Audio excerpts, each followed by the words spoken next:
What happens behind these walls is an enigma for many. We've been thinking smaller and smaller because your dreams kept getting bigger and bigger. Giant dreams that made our world more mobile.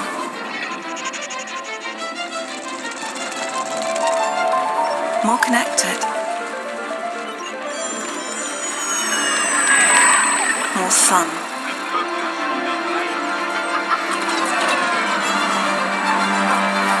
And it all started in a shed.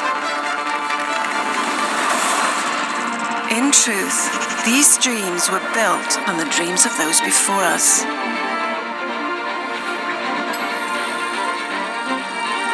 The giants who changed the world many times.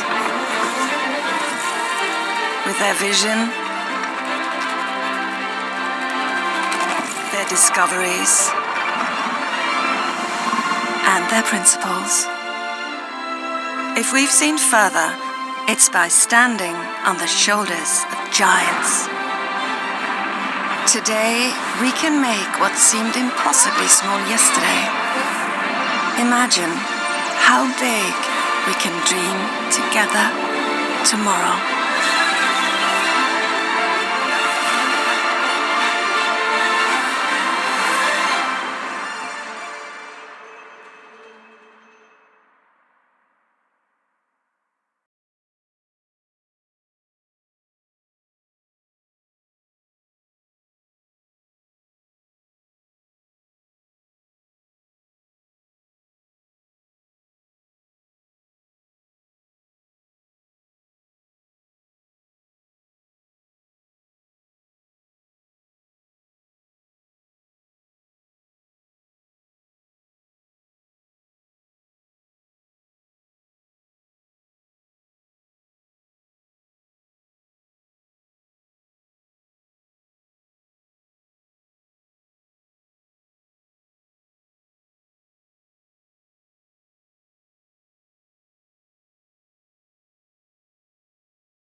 On a yearly basis, I think we file several hundreds of patents on EUV.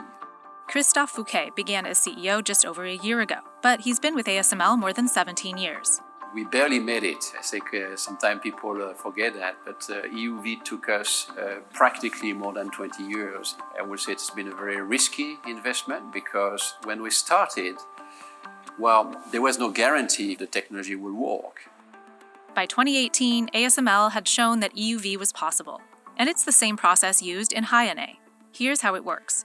Chips are built in a grid formation on thinly sliced wafers of silicon, each with up to 100 thin layers that make up billions of transistors that determine what the chips can do.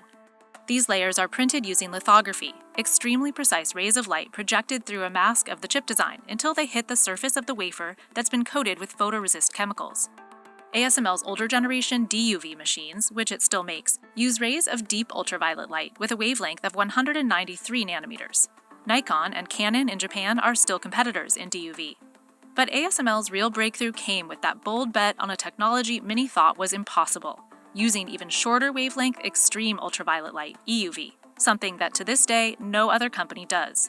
A few more people tried for many years, but the size of the investment, the commitment you have to have, I think discouraged quite a few people.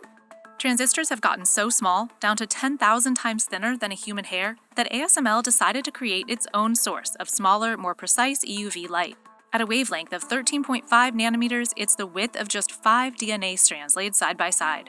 So small that it gets absorbed by almost everything, and that's why this whole system needs to be in a vacuum. This tiny thread may look like the strand of a spiderweb, but it's actually molten tin being shot out at 50,000 droplets a second. The tin droplets are vaporized with a laser, and those tiny explosions are what emit photons of EUV light. This is called a CO2 laser. It's been used in the car industry for many years. They would cut through steel with one of these. We use 4 of them to shoot at one of these tiny tin droplets to generate a plasma which is hotter than the sun. That plasma generates EUV, and that EUV is captured by this collector mirror that comes from Carl Zeiss and brings the light into our scanner. The light bounces off of mirrors that aim it through the lens, much like how a camera works. But because EUV gets absorbed by typical mirrors, German optics company Zeiss made specific mirrors just for ASML that are the flattest man-made surfaces in the world. And then the light is emitted through the projection optics onto the wafer, which is about here. So this is the wafer table. When the EUV finally hits photoresist chemicals on the surface of the silicon wafer, it prints the minuscule blueprint that makes up the chip. The aim needs to be so precise, TSMC says it's equivalent to shining a laser from the moon to hit a coin on the Earth. EUV made up less than 8% of ASML's total number of machines sold in 2024, 44 EUV machines versus 374 cheaper DUV machines. But with a price tag of $220 million, EUV made up 38% of ASML's system sales revenue. But it